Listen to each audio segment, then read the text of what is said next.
Dragon Ball Daima Episode 8, titled Tamagami, is here. And oh man, guys, we have a lot to talk about. This was a really fun episode. Let's get to it.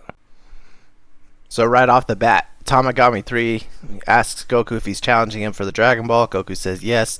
Tamagami 3 immediately just rushes Goku. He's holding his giant hammer and he swings this thing overhead. And this thing's huge. Like, the hammer's big, but Tamagami 3, he's big. Like he's like Magetta from Universe 6, one of those metal men. He's huge. And so anyways, he swings this thing and every time he swings it, he just crushes the ground. You don't want to get hit by this thing. And Goku, being Goku, he's super strong, super fast, and he's able to dodge these hits, and so he's dodging several of these blows and Tamagami's just going in. I'm not going to go into too much detail on this fight because I really want you to see it for yourselves if you haven't seen it yet. But there's just some really good moments. There's the way Goku fights and utilizes like Tamagami 3's body and his hammer to his advantage. And Tamagami 3 himself is just a beast. Dude's a freaking monster. He's fast. He's huge and he's fast.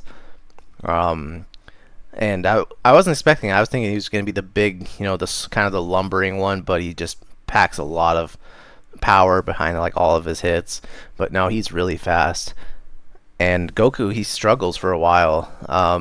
He struggles. He starts to struggle in his base form, and we get kind of like when Goku was sparring like with King Kadon's like soldiers when they were in like the battle, like the training yard. Goku's eyes flash green and stuff, and he just erupts in his Super Saiyan light, just boom, and everybody's just watching in awe. Like Glorio's just can't believe what he's seeing. Pansy's just, she's just losing it the whole time, and all the people from the village are watching, and they're all cheering Goku on. And when Goku transforms, he starts to turn the tables a bit. And so this fight, it's not very long, but it is just so well done, it doesn't matter. Like, you can see everything that's happening. It feels like it's a whole good fight the whole time. Like, both sides are struggling. It's not easy for either one. And the attacks it's just really good. Tamagami 3 throws his hammer, retracts it towards Goku as a Super Saiyan. Goku's senses, his strength, speed, durability, everything went up as a Super Saiyan. Flips around, breaks this thing into three pieces, kicks the headpiece down towards Tamagami 3, and he's like, alright, let's get serious, and Tamagami 3 agrees. And so they go at it again, and it's just straight hands this time. Straight hands and ki blasts, and it comes to a conclusion where Goku goes Super Saiyan 2. They fire, their final attacks. He shoots his blast, Goku shoots his Kamehameha, and this Kamehameha is gorgeous. It is on the level of Goku and like versus Kefla in that finale.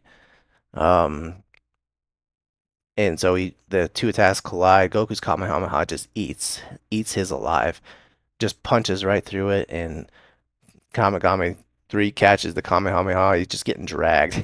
Like, he's literally just getting dragged by this thing. You can see it just kind of like, you see like a zoomed out. I won't tell you. It's really cool. So he manages to deflect the Kamehameha. He's like uses all his strength to throw it up into the air where it explodes. But the moment he does that, Goku just comes in, just boom, just in an instant, and just hits him with this devastating blow to the gut and just drops him. And Tamagami 3 is just like, all right, look, I'm done. Goku's like, come on, you gotta have more than that, right? He's like, no, you beat me. And so Goku takes him down. And he's like, before I give you the Dragon Ball, you have one more battle that you have to win. And Goku just kind of looks at him confused, like, oh, okay, what is it? So they go back to his platform where he stands and guards the Dragon Ball. And they sit at a table, and Goku's just sitting there ready. Tamagami, he summons he summons like 5 of these Tamagami cups, like these big like metal cups that like have his face on them and stuff. They look cool. I would buy a set of them if they sold them. Toei. Uh, and so he summons these cups, takes the Dragon Ball out, places it under one of the cups, and it's the shell game. It's a game where you have the cups in a row. You place the prize underneath it and shuffle them around. You have to guess which one it has or which one has it, and then you win. And so that's what they do. So he starts shuffling these things around. He starts off pretty slow. Goku's just watching. He's like, you have to pay very close attention. And Goku's like, okay. And Goku, he's not even blinking. He's just watching him. He's shuffling these things. And everyone's just kind of waiting in anticipation. He starts shuffling faster and faster. Then all of a sudden, it looks like he's making after images with his hands. And then he just stops. He's like, okay, now choose. Goku's thinking for a moment. And he just points behind him. He's like, it's over there. And he's like, what? And they all look back, and behind Goku in the crowd, the Dragon Ball is like floating above this civilian's head. And they all just look up at it, and there's like, what in the? And so Tamagami 3 is just like, nice, well done, you win. And so you get the Dragon Ball. Summons it back, the ball over to him, hands it to Goku. Goku wins the Dragon Ball. I was happy with how they did this because I didn't want Tamagami 3 to die. So I was glad they made it a result where you could just, if you beat him, you can beat him fair and square in an honorable, friendly fight. Um, and you don't have to kill the person to do it. And Tamagami 3 is a cool dude, so I hope we see him again. He's a really cool guy. He had a lot more personality than I was expecting here. And we get a really sweet moment here. I like this a lot. And it's funny because it feels like it was like the end of a story arc right here, but it's not. It's just episode 8. And um but the music here was just so good. Like the village just starts cheering. Everybody's just super happy. They were watching Goku, do something that they've never experienced in their lifetime, and he defeated the Tamagami, obtained the Dragon Ball, and everyone's just cheering. Pansy's just beside herself. Supreme Kai is just nodding like, "Yep, yep. See, I told you, that's my guy." And then even Glorio, how he's all stoic the whole time. He doesn't smile or really react to anything. He like looks at Goku and just kind of holds up his hand. He's like, "Hey, I see you. I see you. I see your strength." And it was really sweet and a really good moment. I like that a lot. So they're on their way back to the plane, and Glorio, he gets a phone call from Marine Sue, and she's just like, "Hey, any news? What's the word? What's going on and stuff?" And he's like, "Hey, no, things are going good. Things are going as planned, and we just obtained a Dragon Ball." She's like, "Good. Keep me posted." So she hangs up, and then she's just kind of shows her in her house or whatever, and she's just like, "All right, now it's time to focus on my main plan." So Goku has successfully defeated the Tamagami and obtained the first Dragon Ball. They're on their way to Warp now. And the next stop on their list is the second demon world. So we cut back to Goma and Degesu, and they're watching the fight between Buu and Majin Vegeta. And Goma's just like, wait a second, stop right there. And he's like, what? And so he's like, go back. They rewind it a little bit and zoom in, zoom in. They have like this like 3D or like kind of like this 4D like control on the computer where they can just go to like any angle from any perspective. And so when so it's right as Boo gets blown into pieces from the final explosion, and it's where he starts kind of reforming and stuff. There's like 100 like miniature fat Boos, and they start just kind of dogpiling on each other and reforming himself. Um, but on the edge, like just outside of the crater that was made, Su's there. They zoom in, and Dr. Su's there. She's at the Majin Vegeta fight, and she takes a piece of Majin Buu, puts it in a jar. She's gone. She snatched up a piece of Majin Buu. And I remember back in episode 1 when Goma and Degesu and Neva were going to Universe 7 and to Earth and stuff, they talked to Warp, and they're like, "Oh, we're gonna go through this gateway." And it's like, "Oh yeah, somebody just went through there recently," and it was Dr. Arinsu. And so that's why she was on Earth. That's what happened when she left. She was on Earth collecting a piece of Majin Buu. So we cut to Dr. Arinsu, and you guys remember that giant like dark tree in the trailer? Well, we see that, and it's huge. This thing's big, and at the base of that tree is like a house that's built into it. And Dr. Rinsu, she's just sitting on her front porch. She's sitting on like what looks like a kind of like an electronic like broom kinda, like a witch riding her broom. And she's just sitting on it, just looking at the sky. She goes inside, and this thing's kind of gloomy. This thing's really gloomy. So inside, she goes into this room, and it's a laboratory.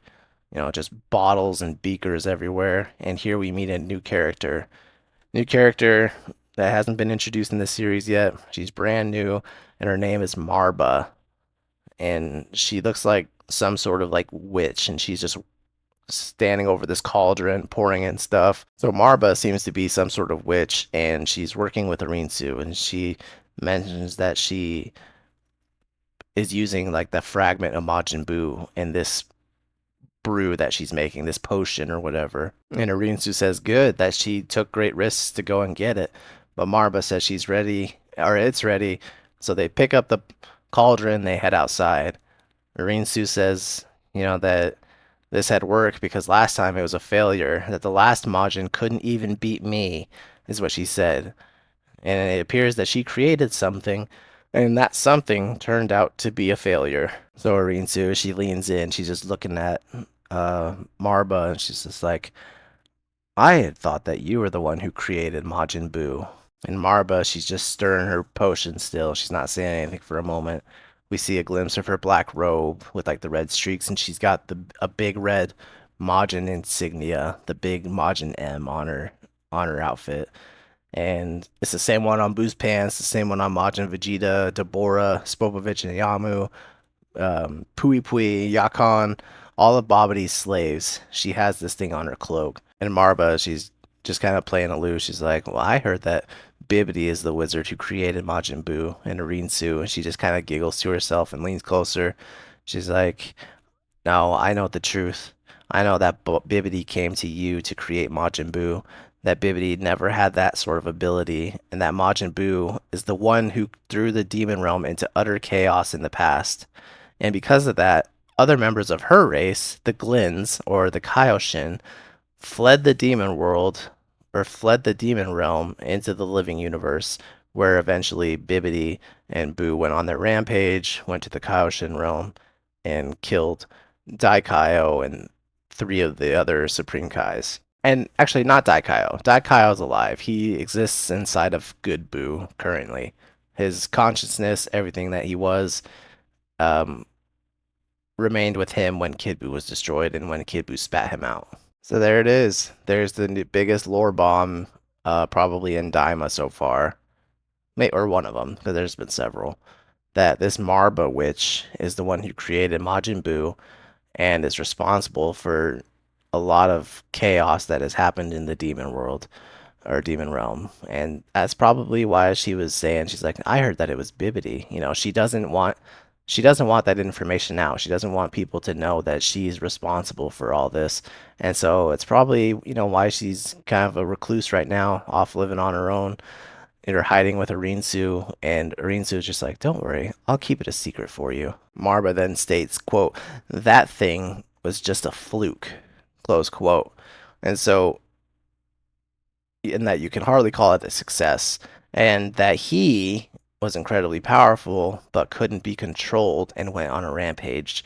So it's kind of weird. The way they talk right here is a little confusing because it almost sounds like they're talking about Majin Buu, obviously, but then they talk about a failed experiment as well, and it's a little weird because it makes it sound like they're jumping back and forth between the two on who was the failure and who wasn't, and so it's a little strange.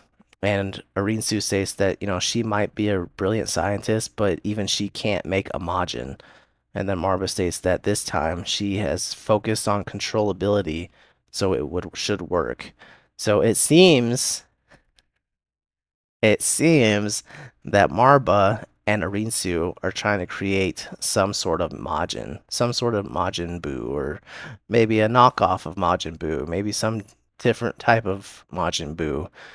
But it would make sense. That's why she went to Earth. That's why she collected the sample and is talking about now being able to control something that failed before. And so the last ingredient that she needs for this is Arinsu's saliva in the brew. And that by doing that, she'll be able to share information or communicate without having to speak out loud. So it seems like this is going to give Arinsu some sort of telepathic connection and command over this creation that they're trying to make, this Majin. So Rinsu does what she asks, and she spits in that thing. She spits in the brew, and it flares up into this green light, and just starts spreading, just flaring overhead and stuff. And they speak about Goma for a little bit and how he's actually a lot more powerful than he appears. And then Rinsu mentions that if things get hairy, she's gonna use the Dragon Balls. And so, and Marba, she's just like, "What? You're gonna try to use the Dragon Balls?" And so even she's just shocked by this. And so they they have a strange. I'm interested in knowing what these Demon Realm Dragon Balls like are capable of, and why everyone's just kind of so shocked whenever they talk about them or afraid of them, other than the Tamagamis who would, kill them if they tried to get them. And so Arinsu, she tells her, she's like, "Don't worry, I already got a plan and stuff, and I don't have to worry about the Tamagamis because I have pawns who are already doing all of that for me." And one of them just successfully collected one of them. And so Marba's just staring at her in shock. She's just like, "Oh boy, what are you up to?" So then we cut back to Hibis or Hibiscus, and King Kadon calls him, and he's just like, "Hey, Hibis, how's it going?" and stuff, and there's just a bunch of noise and stuff, and everyone's just cheering, celebrating, and he's like, "I'm good." And he's like, "Hey, well, guess what? That Goku guy, he succeeded in defeating the Tamagami and collected the Dragon Ball, and they're heading to Warp. So head over there and rendezvous with them." And so he's just like, "Oh, okay."